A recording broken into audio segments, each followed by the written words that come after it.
it's working. Can you hear me? This is me, for you to get to know me. These are the minions, as you know, which are quite expressive, and these are very simple cartoons. I've been working for 30 years now in the audiovisual industry, and we are learning a lot here.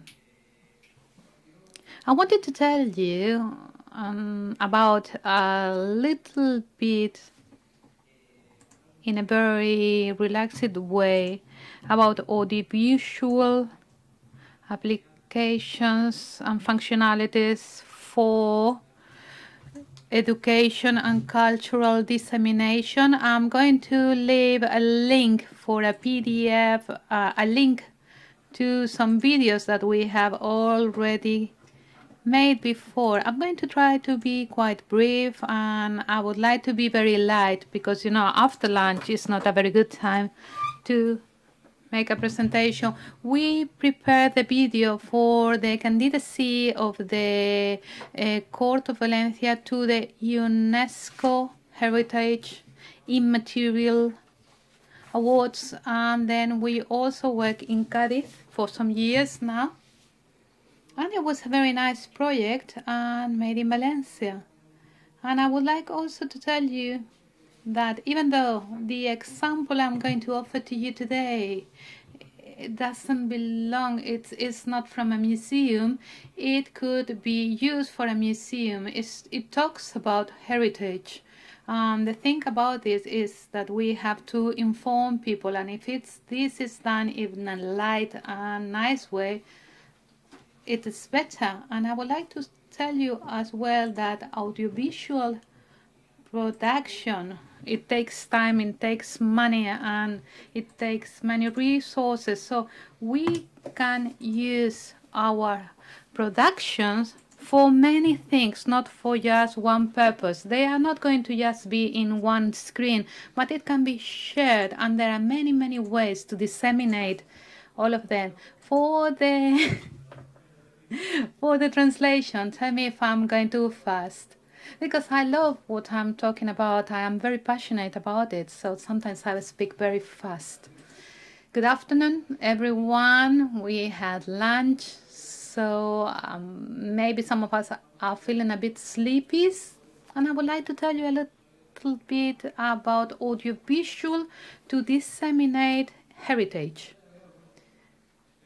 I see that some of you look like this almost, because just after lunch we are looking for a siesta. So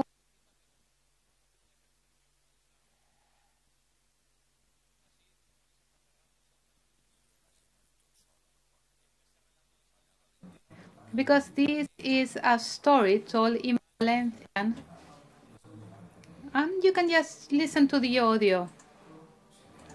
This is a presentation of a book about history. So just listen to the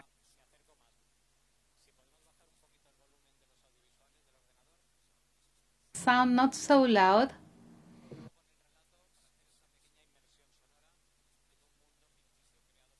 Experience the sound of this narration. We had to go to the sunrise, to the story of man and God.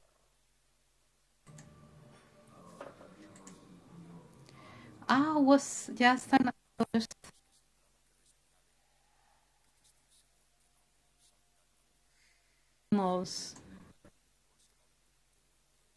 would have seen that I was afraid they would have attacked me. So it was dark and I had to walk.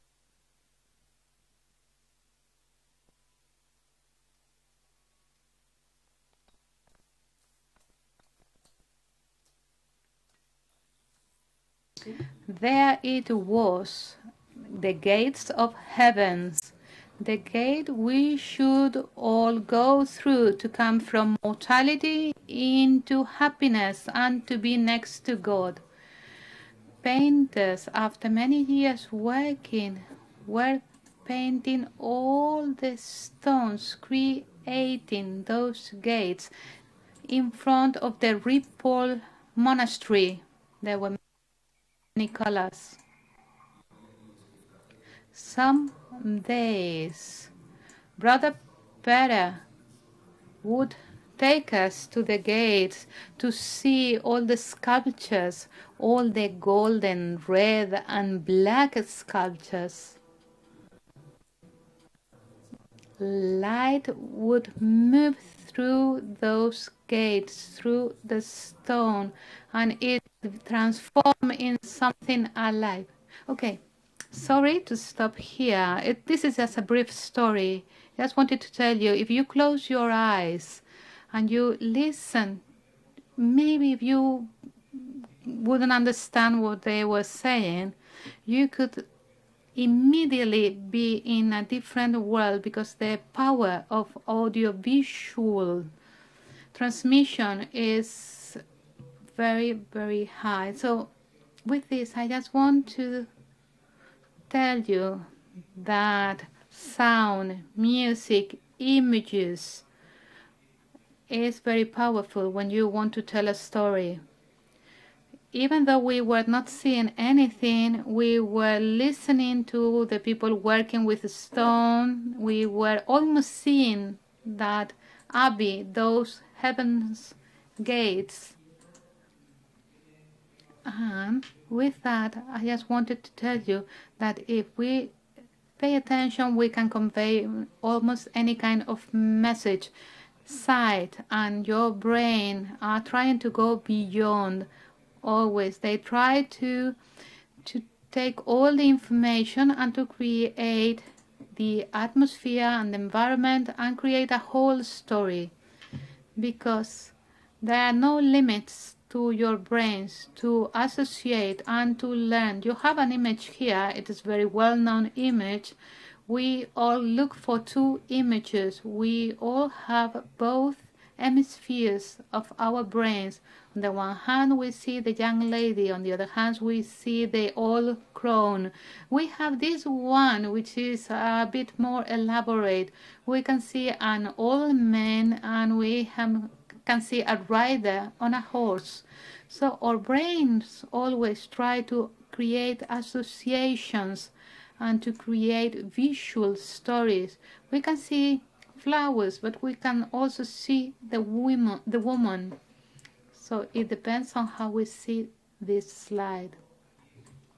Here, if you like animals, if you close, there are some people creating these shadows with animals.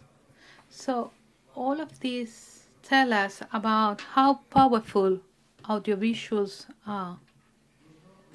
Even you might be able to read these texts. There are many on the internet, but we can modify, we can adapt that, we can read it. It is written in Spanish, says, "Welcome to the first Silk Conference."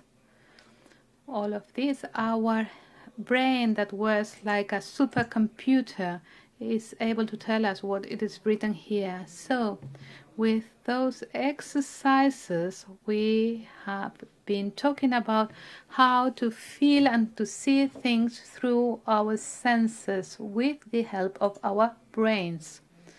Audiovisuals will help to preserve heritage and craft processes, because they can store all those images. And this morning we've been seeing pictures and videos, and there was audiovisual materials from every speaker, because it is very easy with images give a lot of information in just some seconds. It was very easy to see how the silk was manufactured. And if we are able as well to get the attention of all the audience, then we can convey all the knowledge we want. And we might be playful We can play, for instance, with different sound effects. So we can improve our rendition of the messages. If we do something extra, it will be much nicer.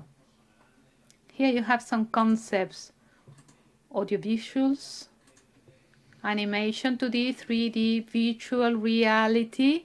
These videos, which are 360 degrees, QR codes. You can see there one on the panel. And just with your smartphone, you can receive lots of information.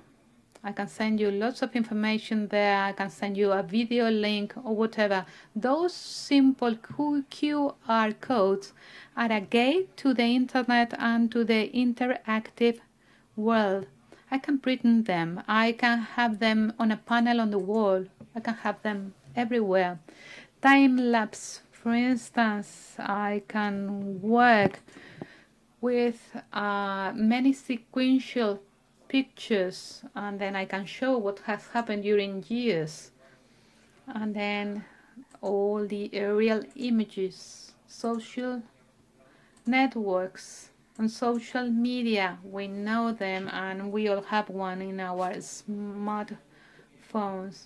And viral or experiential videos. We are now in a time in which we are moving from a narrative to sell things. Now we are selling experiences. Nowadays they are not selling me a pair of trousers. They are telling me that I'm going to be so happy with those trousers. They might not be talking about the trousers themselves, but this is what they are doing now, and we have to know how the game works if we want to teach culture to people. How are you? It's okay. I'm too fast. I'm asking the interpreters again. The goals of the content I want to convey, my main aims. First of all, a story with a structure, with a good rhythm, and with surprises. You don't like to see something boring, slow, and with no rhythm. We have to be focusing on our targets: gender, ages, languages. If it's a national audience or international audience, we have to decide, are we going to have it at scheduled times? This is not quite common today, but we have to be aware of this. When we receive visits at the museum, we might need some scheduling. Let's remember what I said before, the different formats. Our video is going to be displayed, for instance, just in one place, or it's going to be in an app, or, for instance, we are doing one with a lot of historic content for one city town hall, and we are not going to watch those videos on a big screen. Those videos are going to be watched in a smartphone, so we have to take into account the platform and the formats, because we think that tourists are going to watch these videos, so it is important for me to know how they are going to be watched in the future. Auxiliary media, for instance, in the museums, it's important because we have suffered some trends sometimes. For instance, we had 3D videos, we had Avatar, the movie, and everyone was going to work with 3D. And I don't know, but I've been working for 30 years and I'm still working on the classical structure stories, telling things one step after the other.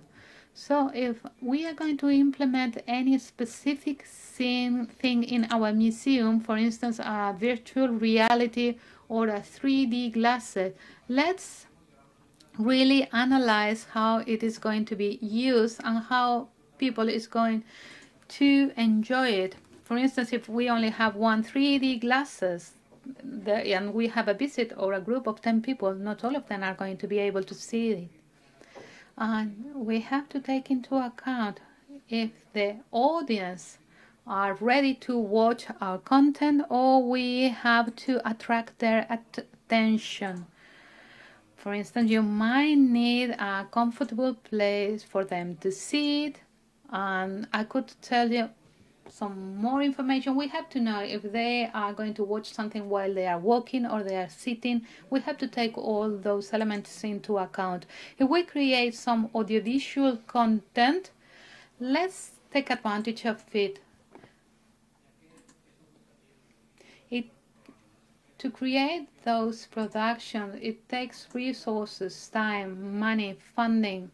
So let's make a product that can be targeted to many people. Let's see if we are going to use it for the social networks, or maybe afterwards we just will have some excerpts posted. But let's think about that we have all these kind of new social media to use, or our audio visual production. When, for instance, when we prepare rice, we have to think as well at the broth we are going to use. We have to think about the meat, the vegetables, and everything. I can see what I'm going to do afterwards with this. For instance, if I boil vegetables, chicken and rice, I can use all of it. So let's think in the same way for audiovisuals, in such a way that we can make the most out of them. We're going to do the same with the audiovisuals. We will have a main video, and then at the same time I will be thinking on that I will have some clips for social media. This teaser of this promotional video. So we begin to work with them. So how can I get a clip from that video? So the extraction and cuts of voiceovers, and what can I do with this product in the future? For instance, can I use it in the future for a different target group with a different age? When I'm going to use this, screens, TV, social media, WhatsApp, many customers ask that they want to use videos for a WhatsApp, and those are specially made videos that's very convenient and it's quite viral. Let's go to a real case from Olocao del Rey. For those of you who don't know it, it's a small town in El Sports near Castellón, 130 inhabitants. But they have a lovely initiative by the municipal authorities. They had a project. They wanted to tell the story of their town since the very beginning, since the first documents they had.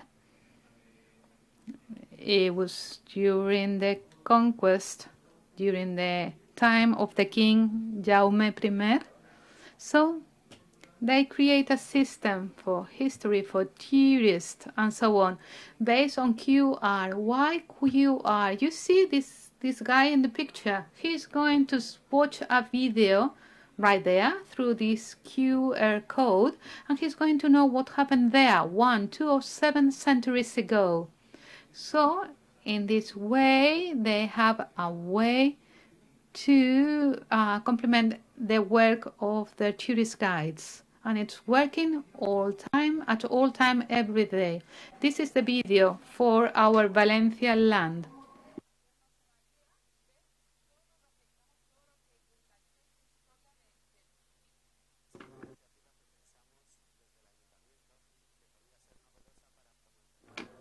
This new initiative, we carried out it to foster and to promote our tourism, our city. There was some QR spots, and we were telling the story through some videos, and it tells you about the different spots.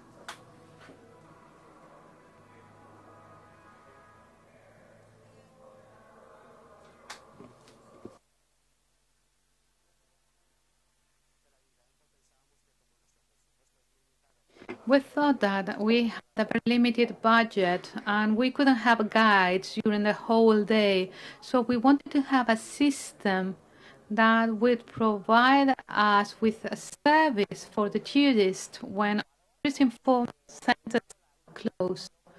So we wanted to take advantage of the QR technology so tourists can watch what happened here so many centuries ago. We thought that visitors will travel through time. People who visit the QR spots can, for instance, see how this was centuries ago. It is a very nice surprise, and some of them say that our town has been quite forgotten till now with these new audiovisuals productions. This production helps us to understand the history of our town.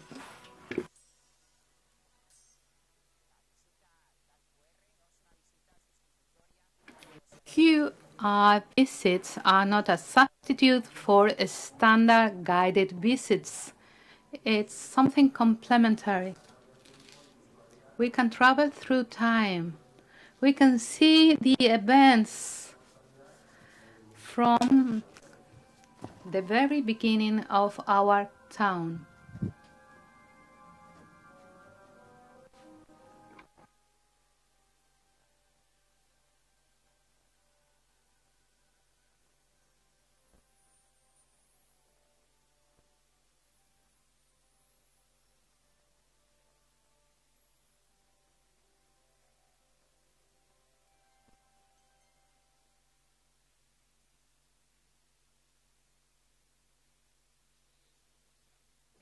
This is just a sample, and we had just an initial proposal, and that was to create a touristical information about the story, the history of that town, so they could see it. And this was not all. This production wanted to go beyond. We had those short videos inscribed in those QR codes. So after creating this initial system of the QR spots, as we had so many video hours, and there was lots of material regarding the cultural and history of the town, we decided to produce a documentary film about it. So we went from short videos to a full documentary. There were some promotional videos there in different languages. We created a specific content for social media on YouTube. You can find some of the videos there in Holocao del Rey and some other places.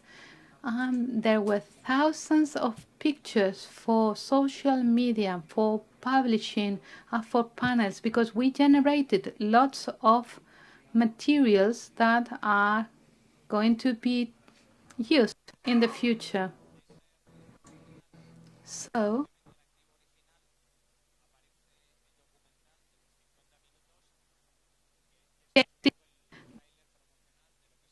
and this is the trailer of that film.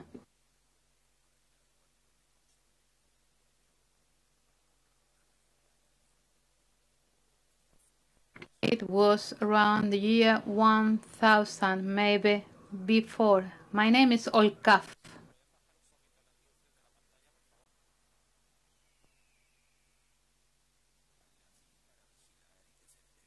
I was born to watch in the border. There were fights between the different warlords. Humans built me with traditional techniques.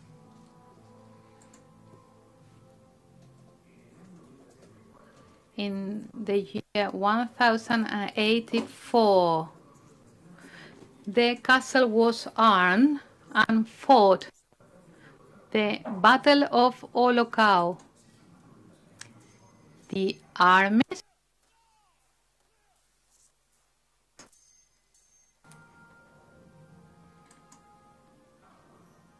water, grass, wood, some of the granted privileges, but it is difficult to survive the winter here. Back then, every family would take the grains to the mill. There's a social order. There were the public authorities. They have justice, which are a good.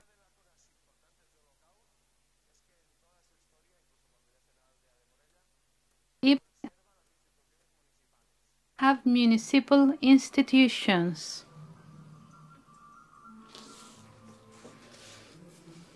Cattle is one of the main economic industries of this region. We had lambs, we have the wood and the meat of the lambs. But dark times were ahead. Winters were colder. In 1348, sorry, I have to cut here. So I would like just to tell you as a conclusion is that you can always get the most out of your productions because they are expensive, they are very time consuming, so you can use a lot of products from one simple video. And this was all made for a village of 130 inhabitants. Let's think globally. Let's keep the attention of the audience. Traditions can coexist with new technologies. Let's record all of our traditions before they disappear. Let's protect heritage. Let's use audiovisual tools to protect and to record our heritage. There are means. Thanks a lot for your attention. There you have a link. You can see what we have been doing lately. So that's it. Thank you very much for your attention.